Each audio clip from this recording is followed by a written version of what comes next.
Thanks for joining us. Now, students and teachers of KUMACA Academy, where a mysterious disease has claimed 4 lives in the past week, have started receiving antibiotics. Though authorities have still been unable to identify the exact disease which ravaged the campus or its cause, treatment has begun, with students, teachers and other persons involved in the running of the school expected to be given their 3rd dose of medication today. 27 of the hospitalized students have also been discharged. Let's go to Kumasi now and speak to Kwesi Deborah, who's been on this beat for us for a few days. Kwesi, good morning.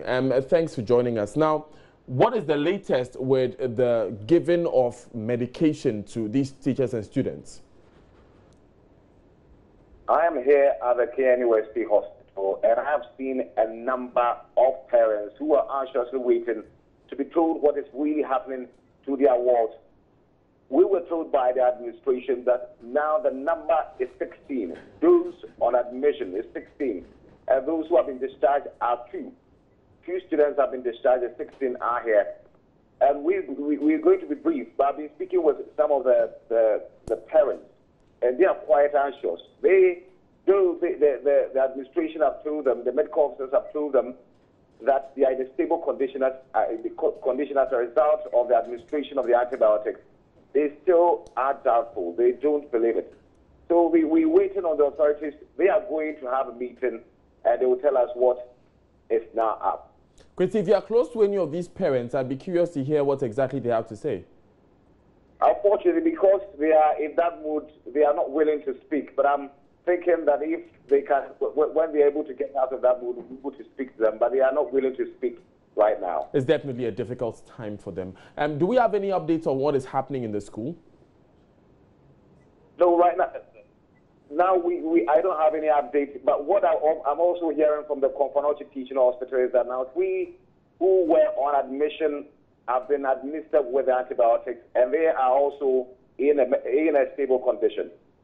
Right, thank you very much, Kwesi Deborah, for that report from the KNUST Hospital. He also gave us an update on what is happening at the KUMACA Teaching Hospital. We understand some students have been discharged, and some, those on admission, are being given antibiotics. Definitely a tough time to be a parent of a ward of a child there at KUMACA Academy. We'll soon be going on the phone lines to speak with a virologist at University of Ghana, KUMACA, because one major revelation that came out is that this disease is nothing we have seen before.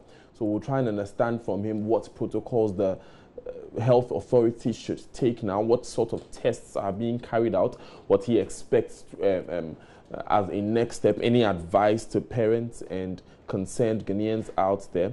If any of us are in danger, people have come in contact with any of these people are in danger. Remember the pathologist at KUMACA who revealed that this is not meningitis, and it's something we have not seen before, was himself saying that he himself has been contaminated. He's come in contact with this organism. There is some controversy if it's bacteria or it's a virus, but we'll be speaking with KUMACA to try and iron out some of these issues. The latest we have is that more students are being discharged from the KNUST Hospital. More are also being discharged from the KUMACA Teaching Hospital. Yesterday, the Deputy Minister of Education, Dr. Yao Osei Educhu, made us understand that the school would not be closed down. Now, it was announced on Tuesday that KUMACA Academy will be closed down today.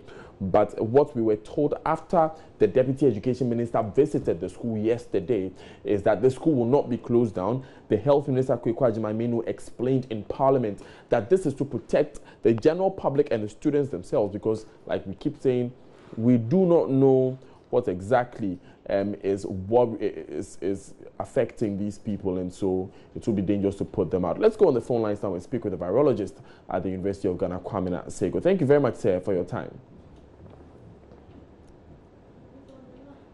Right, thanks for your time, sir. We are being faced with a situation where we do not know what exactly is affecting these students. What would be the expected protocol in terms of action from health authorities like the Ghana Health Service when faced with a situation like this?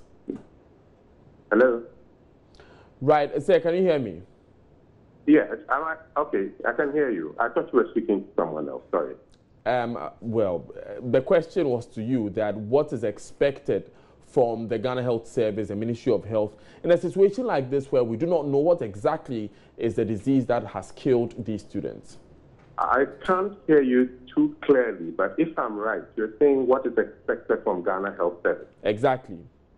Well, from the news reports I've heard, I know that there's been indications that they'll do some contact tracing. They were trying to keep the children at one place because they were not sure what it was. So for me, I think that is key. It's important also for them to share the basic facts about what they know as a way of people being aware of it, to see if they can do anything to prevent it. For example, I found out that two of the children who are dead were sharing one bank there. So if people hear this, it's enough information. If they share information, it's enough. Sharing not with the intention of frightening Ghanaians, because people easily frightened about these things, but packaging it in such a way that would help people to live in such a way and prevent it, especially those who have left school and have gone to their homes. And the other thing is also, I believe they will do it, is to look at the contact tracing, to see those who have come into contact with those who are dead or who were ill, and then be able to monitor them for a while in their homes or where they live, as a way of making sure that no new cases come up wherever they are. That is, if it will. We all hope it will. Right. Prof, this is the situation where, like we keep saying, we were told it was symptoms close to malaria. They were tested for meningitis. We realized that it's not meningitis. What sort of tests are usually carried out when we find situations like this? They'll do several tests. I mean, for example, they'll try and isolate bacteria. They may try to, now they have other modern ways of detecting them without necessarily isolating them. They may try that. They probably may try, because I heard there was some sort of, one of the children probably saw blood somewhere, which I hope we are not exaggerating because of the fear of Ebola. I think that they would probably do some other tests, like finding out whether there are some viruses involved or not. But there's so much you can do. You may be limited in what you can do because you may not have all those things there waiting for this to happen. But I'm sure they'll do everything, especially the hemorrhagic fevers, among other things. Basically, they'll do the basic things. And sometimes the other thing is that doing basic blood tests can actually suggest to you what kind of infection it is, whether it's bacterial, viral, or something like that. So it depends. They may do a number of tests, but what I know now is they haven't come out with any definitive thing. So I guess we'll just have to wait for them to come out with something definite. That takes me to my next question, because I really was curious to find out what you expect to be the next step from our health authorities again in face of what we have uncovered so far and the situation we have with a school and panicked parents and the difference. Right. What should be the next step for them? Right. Some of these questions I hope will be directed to the public health department, Ministry of Health has a public health wing. But based on what I have heard, if some of the things I've mentioned already, that we should monitor contact. Number two, they should continually do testing. I'm not sure what it is, but if they're giving antibiotics, mass antibiotics, the other chance is that if it's something bacterial that we are killing, we may miss out on what it is. So I'm hoping that they would have taken samples of people or the children who are rushed there when they are ill before they start giving them antibiotics. But once they start in mass antibiotics, whatever samples they have, I hope they'll preserve well, and then let them continually do tests. Because that, for me, is a problem. If we miss out on what it is, then maybe we would live to wait for it to appear again when we haven't found what it is. So I'm hoping that they'll have good banking, specimen banking, so that investigations can continue even if the cases subside and the children get better. That's definitely important, since this is the second time you are seeing an outbreak like this. Can you repeat that again? I'm just saying that since this is the second time you are seeing an outbreak like this, it's important to note that we should continue testing. Now, finally, for worried parents and the general public, what advice would you have? They should listen to the health authority, because panic won't help us at this time.